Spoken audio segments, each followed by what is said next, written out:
وەبەرهێن و بەڵێندەران کێشە و گرفتەکانیان خستە بەردەم شاناز ئیبراهیم ئەحمەد بۆ ئەوەی دەواازەی چارەسەر بدۆزێتەوە بۆ ئەو کەسانی کە دەیانەوێت گەشەی زیاتری ئاوەدانی بخەنە شاری سلێمانیەوە.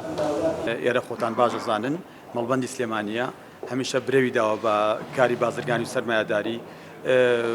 بەڕاستی ئێمەش وەک وەبەرهێنەران یعنی ئەوەی کە ئەمڕۆ لە دڵمانە بوو بە تایبەتی بۆ ڕێکردنەوەی دادپەروەری لە جێبەجێکردنی پرۆژەکان و کۆمەڵە بابەتی تر بە جوانی دەرمان بڕێت بە ڕێزیشی ئەمەی دڵنیاکردوانێک کە ئەو پشتیوانی و هاوکاریانی کە یەکێتی نیشتمانی کوردستان بە تایبەتی و لەسەر و هەمیشانوانێ جەنابی کاک باڤڵ جەنابی کاک قوبات لە ئاستێکە بێ وەبەرهێنەران دڵخۆش بن لەم شارەیە پرۆژە جێبەجێ بکەن. ئێمە دڵخۆشین ئێستا کۆمەڵی گۆڕانکاری زۆر باش لە سنووری پارێزگای سلێمانی ڕوویداوە ئەمانە زۆر مای دڵخۆشیە و ئێمە دڵخۆشین بەڕاستی و سیاسەتێکی ئێستا یەکێتی بۆ هەرێمی کوردستان و بە تایبەتی بۆ سنووری پارێزگای سلێمانی پەیڕەویەکات سیاسەتێکی زۆر جوانە.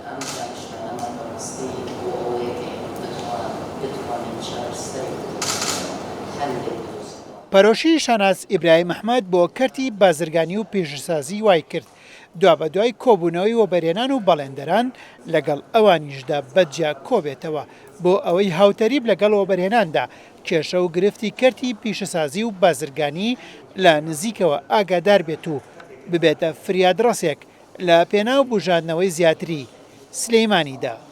دوا بە دوای ئەو گدەی و کاتنتانەی کە ڕۆژانە چ بازرگانەکان چ پیشەسازەکان چ پەلەوەرەکان چ کشتتوپاڵەکان سەردانی ژووری بازرگانیەکەن بەڕاستی ئەتوانم بڵم چەق بەستویەکەیە لە شاری سلێمانی لە هەموو فاکتەرەکانە.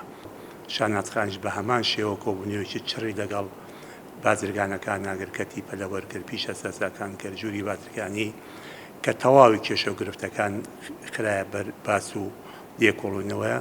خۆشبەختانە بەڕاستی ئەو هاوڕابوو دەگەڵ ئەو کێشە و گرفتانەی کەوا ئێمە هەمانە و بەڵێنیدا چارەسەری بکات و من دڵتەبینم لەوەی کە ئینشاڵڵا بەدواچوونەکەن بە دوای ئەو کێشە و گرفتانە.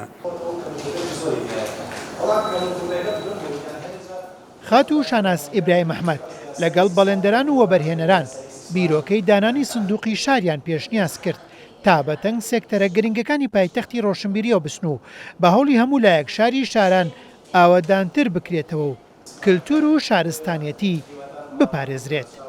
هێمن قادر، کورتسات نیوز، سلێمانی.